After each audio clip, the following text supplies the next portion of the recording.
Hello and welcome to SPMIS Academy. Today we will analyze important newspaper articles of 30th June 2021. Please note you can download the PDF version of today's newspaper analysis by clicking the link given in the comment section. You can also download May 2021 magazine from our website spmisacademy.com. You can also join our WhatsApp group through the link given in the description section for more study materials. This is the list of the topics that we will be covering from today's newspaper. And the first article is taken from editorial segment. It is about Naga peace talks, and this topic is important from our syllabus paper 4 internal security point of view. So इस article को समझने के लिए थोड़ा background समझते हैं Naga insurgency की। तो आपको तो पता है कि, और हमने पहले भी न्यूज़पेपर एनालिसिस में डिस्कस कर रखा है कि Nagaland was earlier part of Assam. तो पहले समझते हैं कि आखिर असम कैसे ब्रिटिश इंडिया का पार्ट बना, फिर नागालैंड को लेकर के क्या इश्यूज निकल के आए। तो देखिए, Assam became part of British province इन 1823, और बाद में ये जो ब्रिटिशर्स ने इस अपने आसाम प्रोविंस के टेरिटरी को एक्सटेंड करते हुए जो नागा हिल्स वाला एरिया है जहाँ पे नागा ट्राइब्स के लोग रहते हैं, इनको भी अक्वायर कर लिया इन 1881 and made it part of Assam. Nagas लोग प्रोटेस्ट करते रहे। जो नागा ट्राइब के लोग हैं यहाँ पे, जो उस टाइम में भी थे, वो लोग ब्रिटिश ऑक्यूपेशन के अगेंस्ट थे। In fact they refuse to accept the recommendation of Simon Commission in 1929। तो उन्होंने कभी भी ब्रिटिश रूल को माना नहीं। बाद में जब हमारा देश आज़ाद हो गया तो उन्होंने अपने आप को इंडिया का भी, बहुत सारे नागा ट्राइब्स अपने आप को इंडिया का भी हिस्सा मानने से इनकार कर दिया उन्होंने। And they wanted a complete independence for Naga people, and for this independence, to attain this independence, they created a council of Naga tribes known as Naga National Council (NNC), and they demanded complete independence from India. और उन्होंने अपनी independent सरकार का नाम भी रख दिया था 1952 में। उसको वो लोग नागा फेडरल गवर्नमेंट एंड नाम से बुलाते थे, और उस नागा फेडरल गवर्नमेंट को पूरी तरह से इंडिपेंडेंस दिलाने के लिए, नागा ट्राइब्स को एक इंडिपेंडेंट ऑटोनोमस टेरिटरी दिलाने के लिए उन्होंने एक आर्मी भी बना ली थी जिसका नाम उन्होंने रखा था Naga federal army.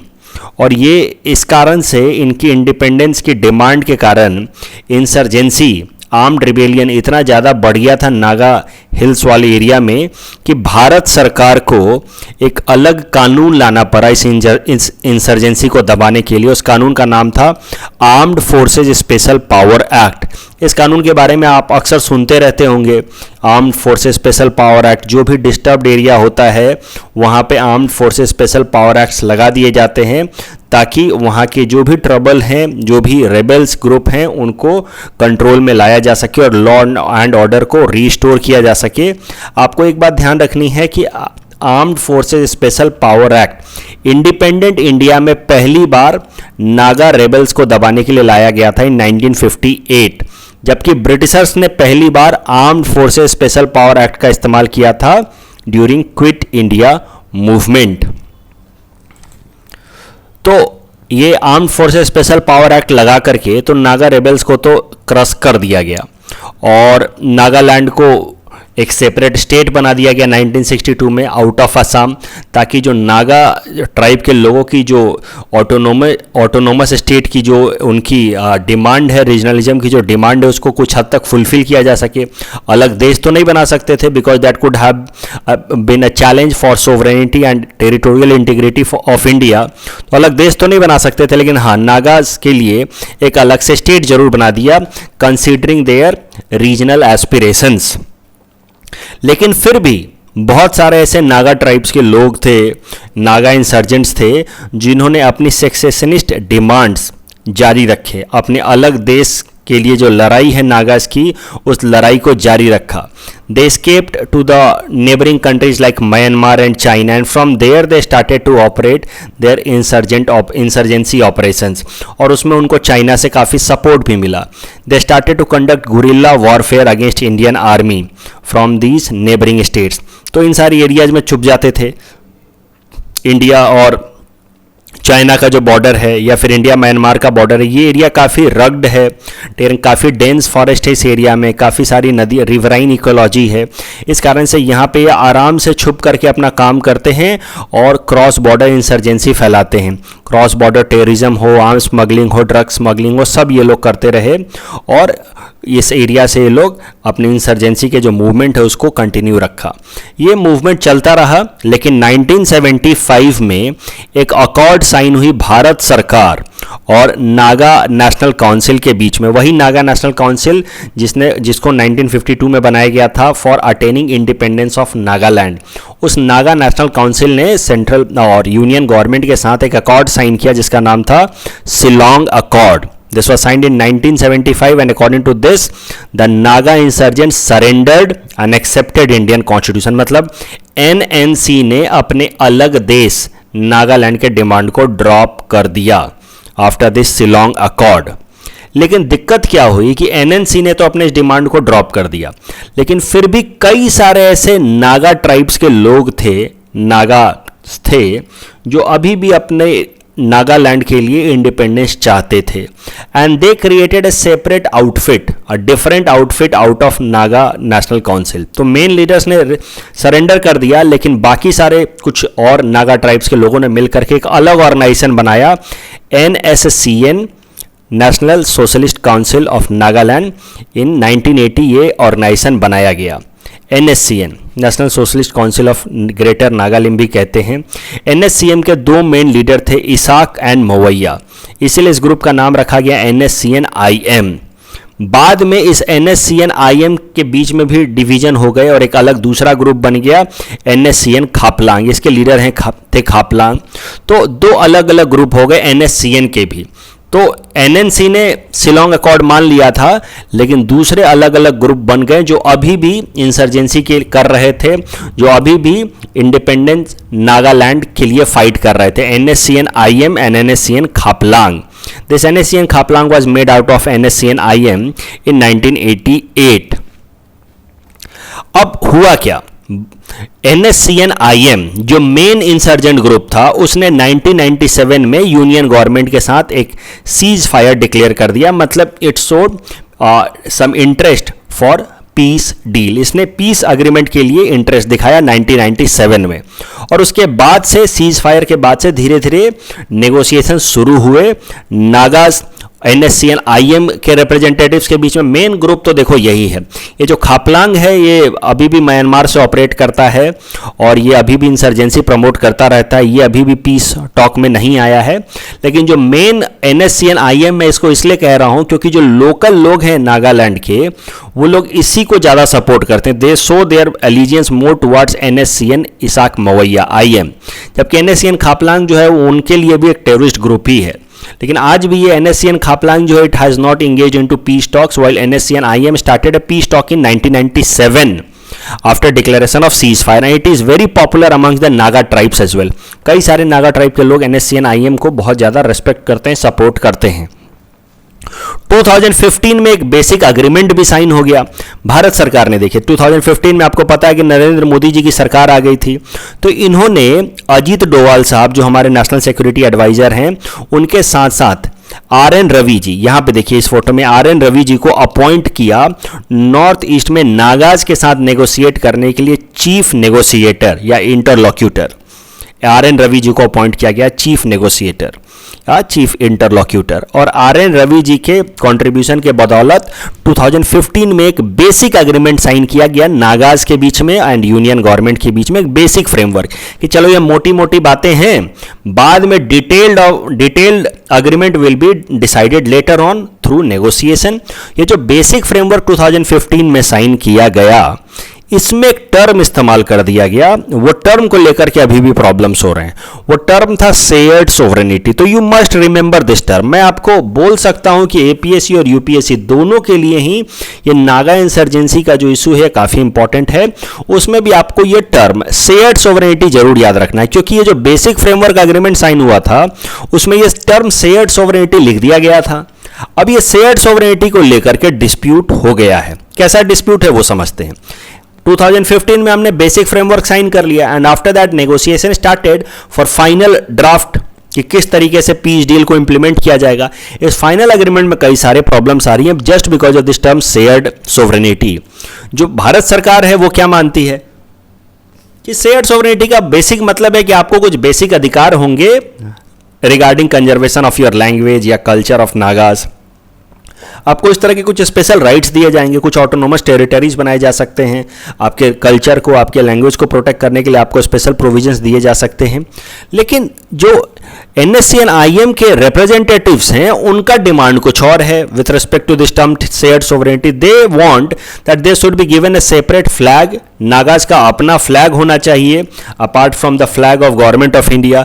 They should have a separate constitution apart from the constitution of India.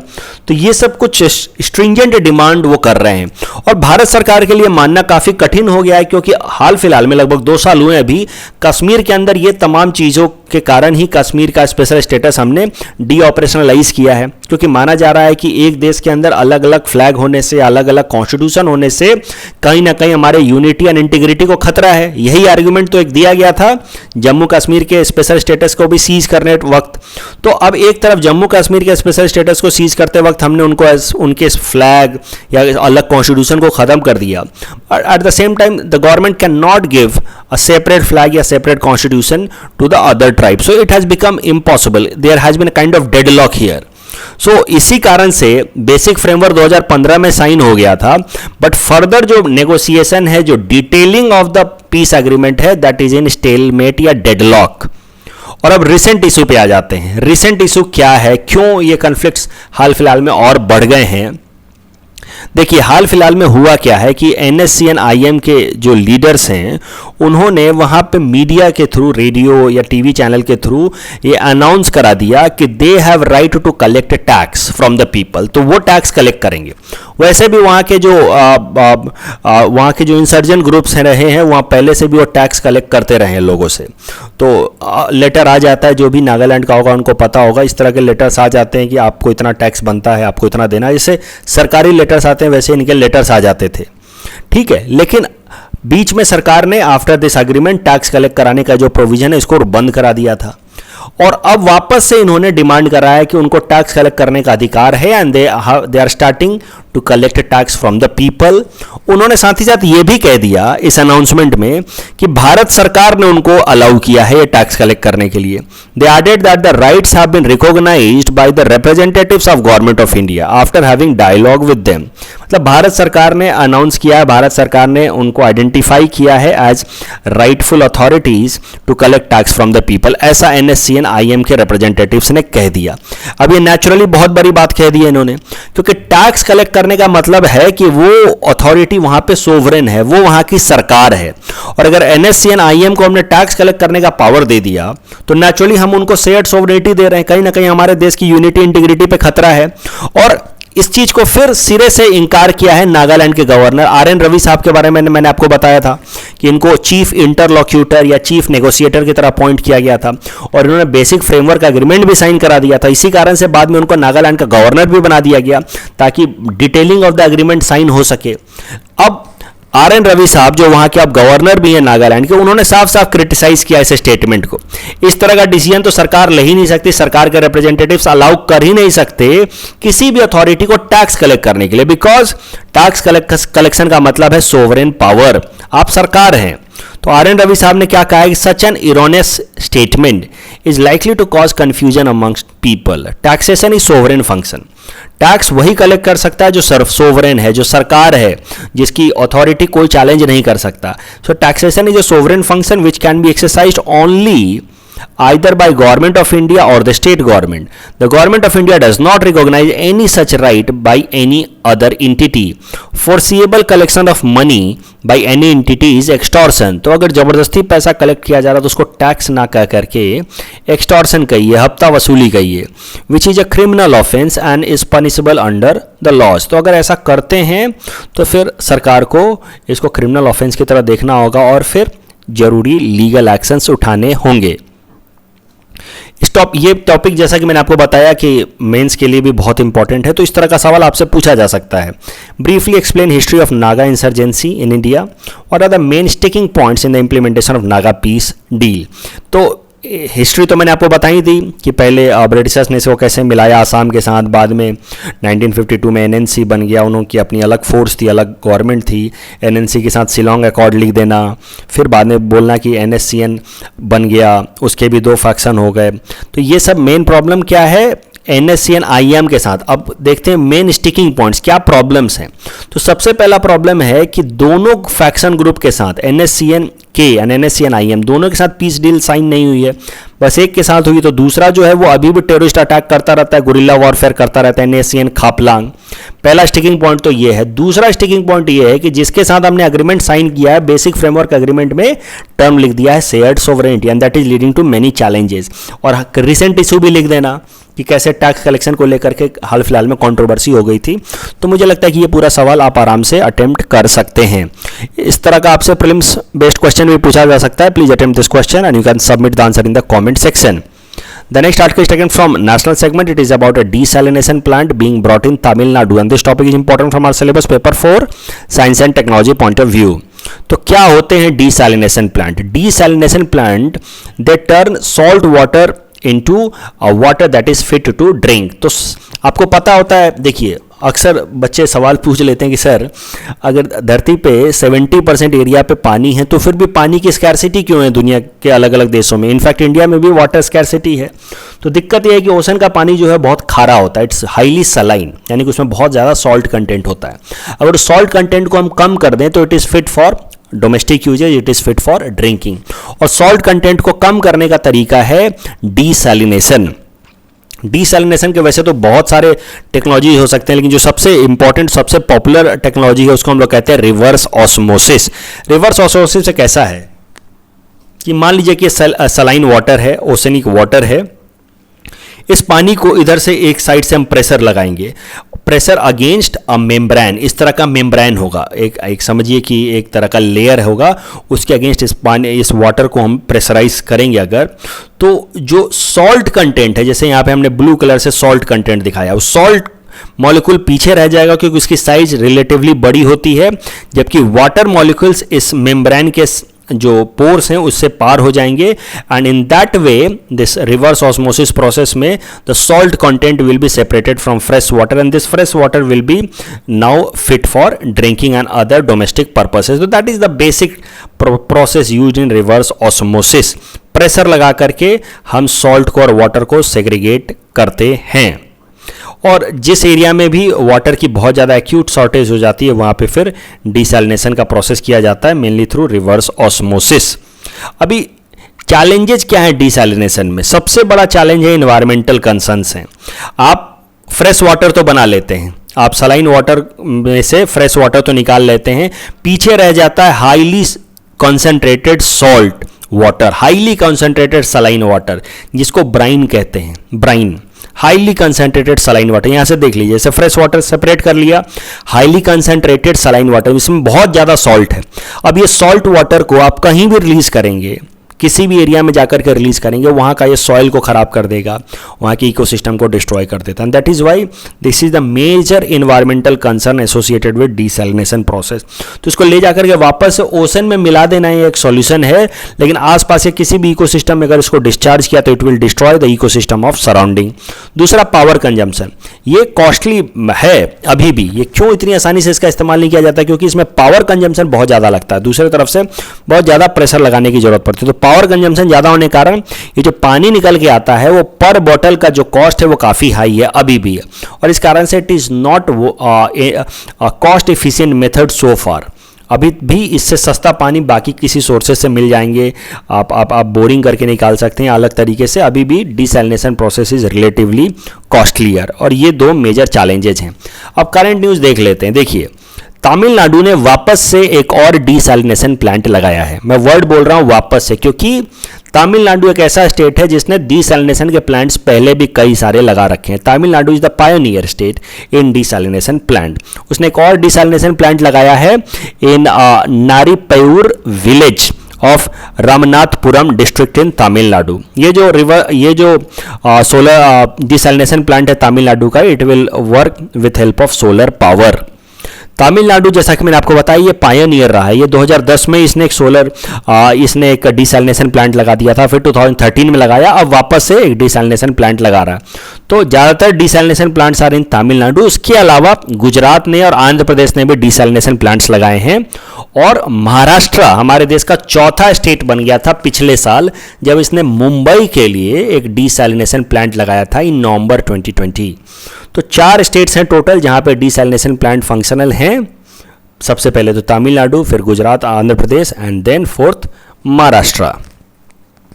इस टॉपिक के बेसिस पे हमने आपको ये प्रैक्टिस क्वेश्चन दे रखा है। Please attempt this question and you can submit the answer in the comment section. The next article is taken from economy segment. It is about one nation one ration card scheme, and this topic is important from our syllabus paper 4 Indian economy point of view. One nation one ration card scheme. It has been launched by Ministry of Consumer Affairs, Food and Public Distribution. नाम से जैसा आपको पता चल रहा है कि आपके पास जो भी राशन कार्ड हो, आपके पास बिहार का बना हुआ राशन कार्ड हो, उसको लेकर के आप महाराष्ट्र चले जाएं, तो भी उस राशन कार्ड की मदद से जो आपकी बेसिक इंटाइटलमेंट बनती है under national food security act वो आपको मिल जाए. क्या होता है national food security act? National food security act में पहले भी आपको बता चुका हूं, 2013 में लाया गया था, जिसमें रूरल एरियाज के बॉटम 75% पॉपुलेशन और अर्बन एरियाज के बॉटम 50% पॉपुलेशन को दिया जाएगा some additional food grain under targeted PDS system. Additional food grain में कैसा है कि उनको 5 kilogram food grain per person दिया जाएगा per month at highly subsidised price.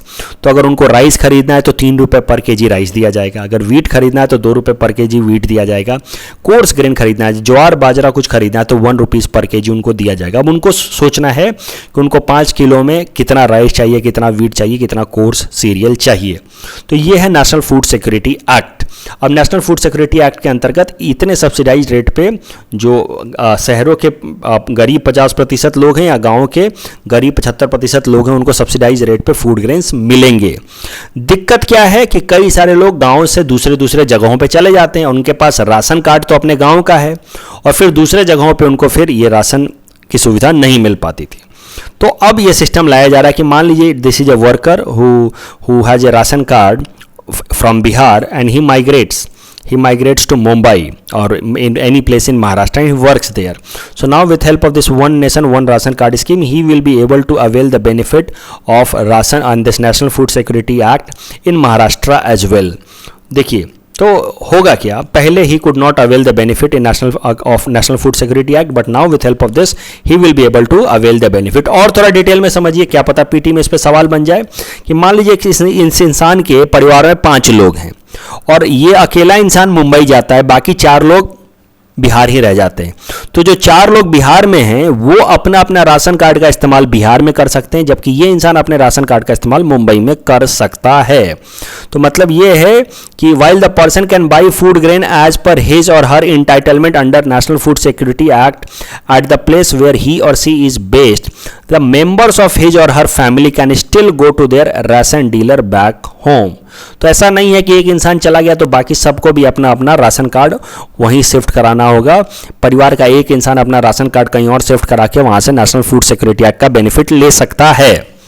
अब ये one nation one ration card scheme जो है, इसमें क्या किया जाएगा, आपको नाम से ही समझ आ रहा है कि तमाम जो हमारे पीडीएस शॉप्स हैं, पब्लिक डिस्ट्रीब्यूशन शॉप हैं, जिसको हम लोग राशन शॉप कहते हैं, उसको डिजिटलाइज किया जाएगा और डिजिटलाइज करके उनको आधार कार्ड से लिंक कर दिया जाएगा. तो हर एक जो बेनिफिशियरीज हैं उनके राशन कार्ड को उनके आधार कार्ड से लिंक कर दिया जाएगा और आधार कार्ड का तो डिजिटल डाटा है ही, प्लस सारे पीडीएस शॉप्स को डिजिटलाइज कर दिया जाएगा. तो इससे होगा क्या कि दोनों ही प्लेटफॉर्म्स को डिजिटलाइज करने से अब मुंबई से बैठा महाराष्ट्र का मान लो बैठा हुआ पीडीएस शॉप ओनर भी एक बार क्रॉस चेक करके देख लिया कि अच्छा इस इंसान का है राशन कार्ड बिहार के अंदर और इस कारण से उसको यहाँ पे वो राशन दे देगा. सो डिजिटलाइज किया जाएगा. सीधी बात है कि जो भी पीडीएस के डाटाज हैं, राशन कार्ड के डाटा हैं, उनको आधार से जोड़ करके डिजिटलाइज किया जाएगा. प्लस पीडीएस शॉप्स के पास कितना ग्रेन है, कहाँ कहाँ पे पीडीएस शॉप है, उनको डिजिटलाइज किया जाएगा ताकि सारा इंफॉर्मेशन डिजिटली पता चल जाए और उसके बाद इंसान को कहीं भी ऑल ओवर इंडिया उसको अपना राशन इंटाइटलमेंट मिल जाए. इससे फायदा क्या होगा, कई सारे जो माइग्रेंट वर्कर अलग अलग जगहों पे जाकर के कमाते हैं, रहते हैं, पैसा अर्न करने के लिए, उन सबको उनका राशन बेनिफिट मिल सकेगा. अभी ये हाल फिलहाल में न्यूज़ में क्यों है, क्यों आज ये आर्टिकल आया है, क्योंकि ये scheme one nation one ration card scheme Bharat सरकार 2018 से चला रही है, लेकिन अभी तक ये कंप्लीट नहीं हो पाया है। तो अब सुप्रीम कोर्ट ने एक डेडलाइन दे दिया है भारत सरकार को कि 31 जुलाई तक इस साल के, यानी कि अब एक महीना बस बचा है, 31 जुलाई तक आप ये one nation one ration card scheme को पूरी तरह से इंप्लीमेंट कर दें। ये scheme one nation one ration card scheme was rolled out in April 2018 only under IMPDS। IMPDS क्या है? Integrated management of public distribution system, एक पोर्टल है जो लॉन्च किया जा रहा है। इसी पोर्टल पे सारे ऑनलाइन डाटा होंगे। शॉर्ट में इसको कहा गया IMPDS, फुल फॉर्म है इंटीग्रेटेड मैनेजमेंट। नाम से आपको समझ आ रहा है कि सारे जो डिजिटल डाटा हैं, चाहे PDS शॉप्स के, चाहे लोगों के राशन कार्ड के, वो सारे डिजिटल डाटा को यहाँ पे इंटीग्रेट कर दिया जाएगा। ये स्कीम तो देखिए 2018 में शुरू कर दिया गया था, लेकिन काफ़ी आराम से चल रहा था काम। कोविड-19 जो फर्स्ट फेज का कोविड-19 था, फर्स्ट वेव था, उसके बाद जब लॉकडाउन लगे और वो लॉकडाउन सबसे स्ट्रिंजेंट थे, उसके बाद कई सारे जो वर्कर्स थे वो अलग अलग शहरों में, अलग अलग जगहों पे अपने गांव से दूर फंस गए थे। उस टाइम में one nation one ration card का रिक्वायरमेंट बहुत ज़्यादा महसूस हुआ था और उस टाइम इस प्रोसेस को एक्सपेडाइट करने की बात की गई थी। ध्यान रखना, मुझे लगता है कि यहाँ पे सवाल बन जाएगा। ज़्यादातर लोगों को ये लगता है कि लॉकडाउन के बाद one nation one ration card का कॉन्सेप्ट लाया गया, लेकिन नहीं, ये कॉन्सेप्ट पहले ही था और ये स्कीम पहले से इंप्लीमेंट किया जा रहा है। यहाँ पे यूपीएससी पक्का सवाल बना सकता है। लेकिन इस लॉकडाउन के बाद जो पहला फेज का लॉकडाउन था 2020 में, उसके बाद से मार्च 2020 में, उसके बाद से इस प्रोसेस को एक्सपेडाइट करने की कोशिश की जा रही है और टारगेट रखा गया था पिछले साल जब ये लॉकडाउन लगा, उस टाइम इस प्रोसेस को एक्सपेडाइट किया गया और टारगेट रखा था हमारे सरकार ने, सेंट्रल यूनियन गवर्नमेंट ने, कि मार्च 2021 तक इसको कंप्लीट कर लिया जाएगा। पूरे इंडिया भर में हर जगह के राशन कार्ड को इससे कनेक्ट कर दिया जाएगा इस IMPDS पोर्टल से। लेकिन दिक्कत क्या है कि अभी तक 4 ऐसे स्टेट हैं जहां पे काम शुरू भी नहीं हुआ है। They are yet to join the scheme, और उसमें हमारा स्टेट असम भी, उसके अलावा छत्तीसगढ़, दिल्ली एंड वेस्ट बंगाल और also there who are yet to join the scheme. इस टॉपिक के बेसिस पे हमने आपको ये प्रैक्टिस क्वेश्चन दे रखा है। Please attempt this question and you can submit the answer in the comment section. The next article is taken from Assam segment. It is about boundary disputes of Northeast. This topic is important from our syllabus paper 6 Assam issues point of view. देखिए, boundary dispute एक बहुत important issue है, कम से कम APSC exam के लिए तो north east states के, खासकर आसाम स्टेट के बाउंड्री डिस्प्यूट्स इस साल के लिए बहुत इंपॉर्टेंट है। तो उससे रिलेटेड हर एक आर्टिकल इंपॉर्टेंट है। तो अब एक डेवलपमेंट हुई है हाल फिलहाल में, उसको समझते हैं with respect to Assam boundary dispute.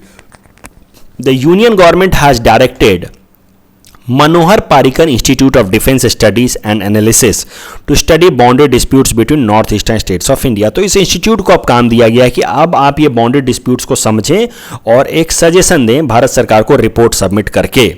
This report is expected to be submitted in next 6 months और with help of this report the government of India will try to find a permanent solution to this boundary dispute issue। और तब तक भारत सरकार ने तमाम state governments को status को maintain करने को कहा है, मतलब जिसकी जहां तक अभी टेरिटोरियल कंट्रोल है उसको मेंटेन करे, अननेसेसरी दूसरे में ट्रांसग्रेस करने की कोशिश ना करे। ये Manohar Parrikar institute of defence Studies के बारे में भी जरा समझ लेते हैं। देखिए, एक ऑटोनोमस बॉडी है that works under ministry of defence. It has been registered as a society in 1965 and it is located in New Delhi. एक ऑटोनोमस इंस्टीट्यूट है, लेकिन ओवरऑल मिनिस्ट्री ऑफ डिफेंस के डायरेक्शन में, सुपरविजन में काम करती है। और नाम से जैसा आपको पता चल रहा है, ये रिसर्च करती है, रिपोर्ट पब्लिश करती है with respect to India's defence and security. 2020 में इसका नाम रखा गया Manohar Parrikar institute of defence Studies. उसके पहले इसका नाम था बस Institute of defence studies and Analysis, IDSA। Manohar Parrikar साहब का नाम इसमें जोड़ दिया गया 2020 में। मनोहर पारिकर साहब हमारे देश के डिफेंस मिनिस्टर रहे 2017 तक, 2014 टू 2017, बाद में इनकी डेथ हो गई। इनके मरणोपरांत इनके रेस्पेक्ट में इस इंस्टीट्यूट का नाम रख दिया गया Manohar Parrikar institute of defence studies and Analysis. In our segment, most probable prelims topics for upcoming UPSC, today we'll cover topic number 371 to 375. Topic number 371 is about National Housing Bank Regidex. So it is India's first official housing pricing index that was started by National Housing Bank, undertaken at the behest of Ministry of Finance. अभी तक इसके अंदर total 50 cities को cover किया जाता है of 18 states.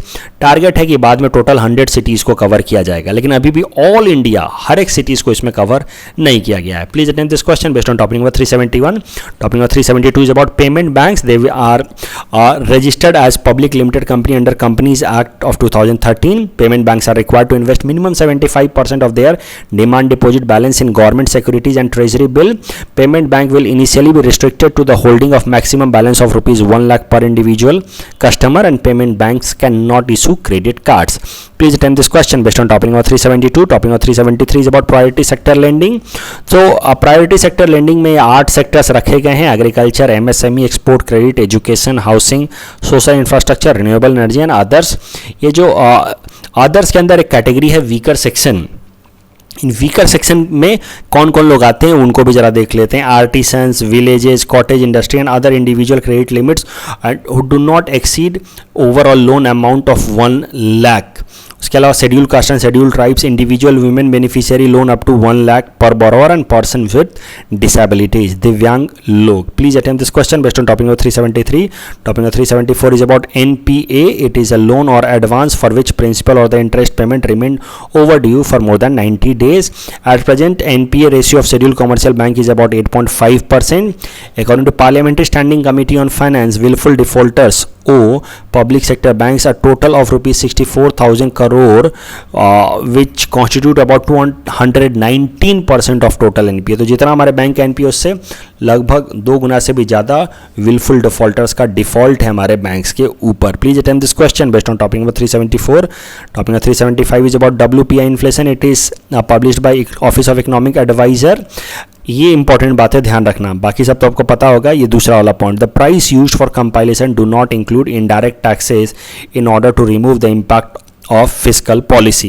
The base year is 2011-12. The highest weightage under WPI is given to manufactured product. In fact सबसे ज़्यादा weightage होता है manufactured product का 64.97 और सबसे कम होता है fuel and power का 14.91.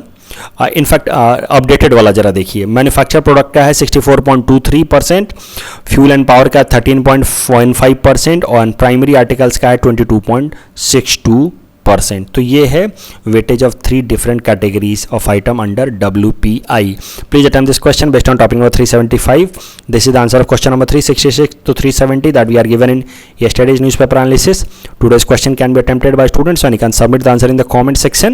We will be sharing answer of these questions in tomorrow's newspaper analysis. कल जो हमने प्रैक्टिस क्वेश्चन दिया था उसका आंसर देख लेते हैं. Homo longi is recently seen in news is newly human species discovered that has been claimed recently, and relation between egret and cattle is of proto cooperation. So the correct answer is option C. That's all from our side for today. Thanks for watching.